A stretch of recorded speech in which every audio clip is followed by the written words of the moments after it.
the models on display inside the Shuttle Atlantis. This is the Shuttle Atlantis building. And you can see how incredibly tall the solid rocket boosters were that connected to the shuttle. And so we're going to go inside now and have a look at the model setup. And so here we are inside the Shuttle Atlantis building, and you can see the magnificent Shuttle Atlantis itself. This is not a replica, this is the real deal. The Shuttle Atlantis did 33 different space missions, and just underneath it, over here, is my section of what will be the Lego exhibition.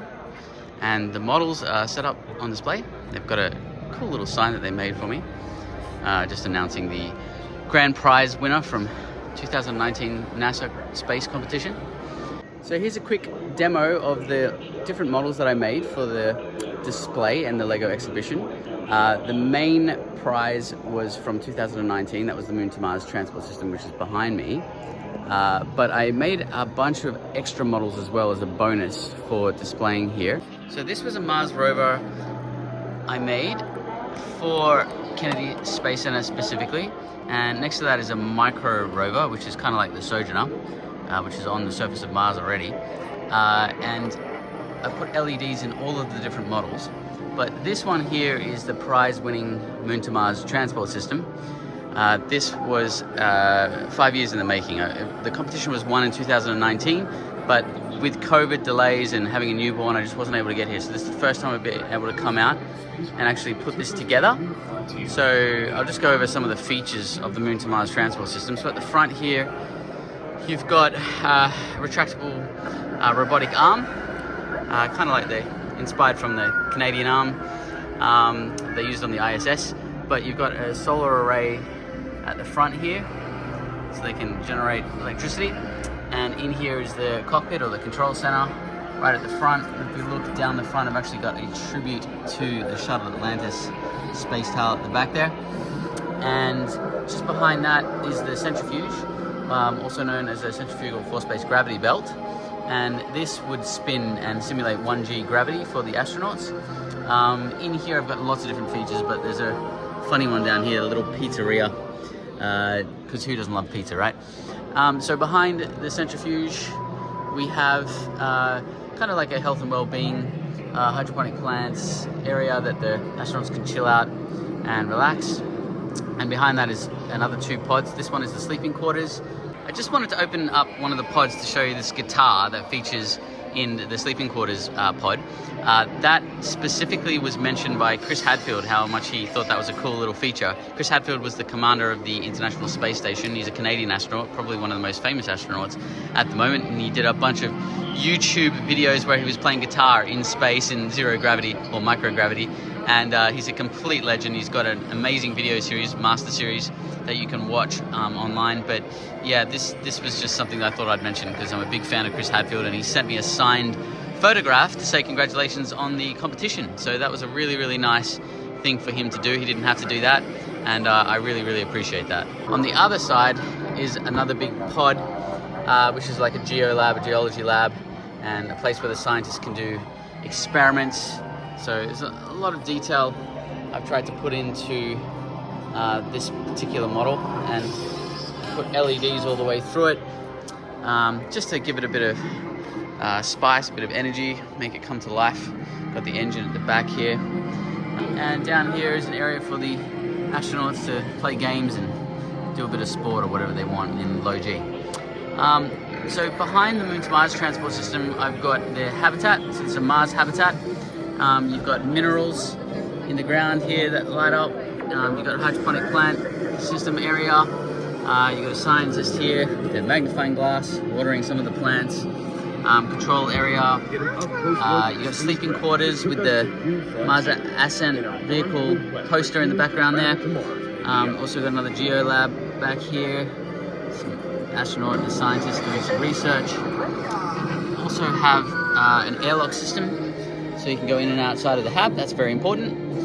Another solar array, and then this bit here is a gateway to a transport system, which is kind of like a single rail, which would be designed to go all the way across to another area, which is the launch pad facility for the Mars Ascent vehicle, which is known as MAV, and you can see one of these in the Martian movie, which is one of my favorite movies of all time. Everything lights up, got a big sort of antenna, communications at the top there. But everything lights up with LEDs. I've really kind of tried to build these models around LEDs to make them look really, really good in a dark room. And all of these displays will pretty much be in dark kind of areas, so I really wanted them to pop. Behind the display is an animation I made, which I'll play a demonstration of in full res after this particular video. And that's just on loop for the duration of these models being on display here at Kennedy Space Center. So this is going for about 4 days, but 2 main days on the weekend, which is advertised on their website. And then they're going on permanent display somewhere, but I'm not 100% sure where that is yet.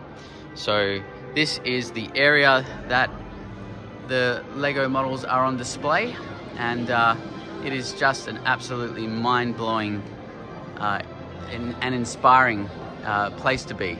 And I've been here several times before I actually won the competition, and just absolutely loved being here. It's awe-inspiring. So as you can see, it's absolutely huge, the shuttle. And again, the fact that this has been in space 33 times, it's just absolutely mind-blowing. Shot from this side of the Moon to Mars Transport System. You can see the astronauts having a great time in low G over here. And this really was an absolute pleasure to put together. I enjoyed every minute of it. And actually, this was the 4th time I had to put it together.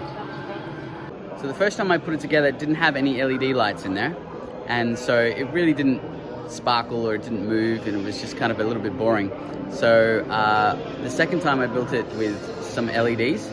The third time I had to build it was when it got shipped over here, and it was absolutely destroyed by customs. So customs pulled it apart, pulled all the wiring out. It was just in pieces and tatters.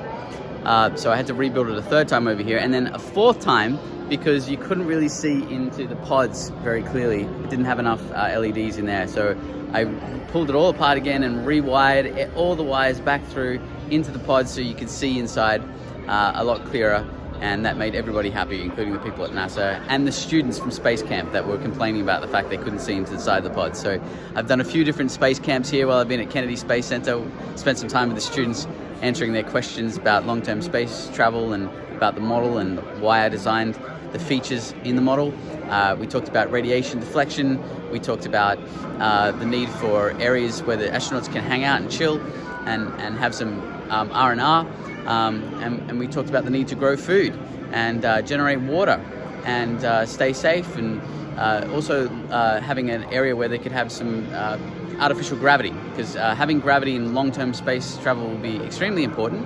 And so even though centrifuges are kind of almost sci-fi at the moment, the science is supposed to check out, but this could be something that they do in the future. So we might be a couple of decades away from actually having a centrifuge in space, but who knows? With everything the way Starship's going with SpaceX at the moment, we just don't know.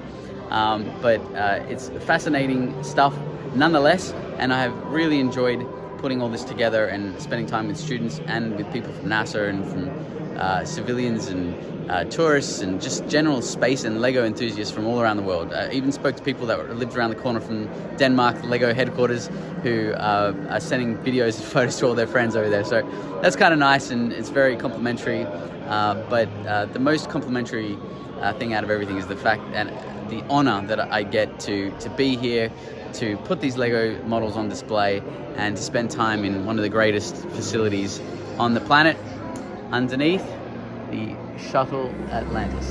It's an incredible honor.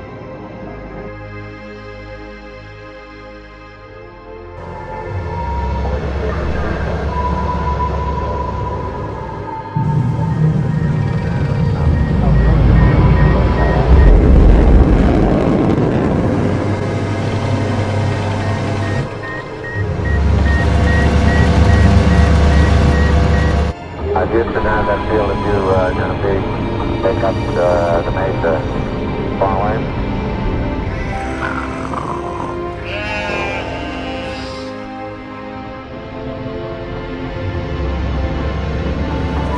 This is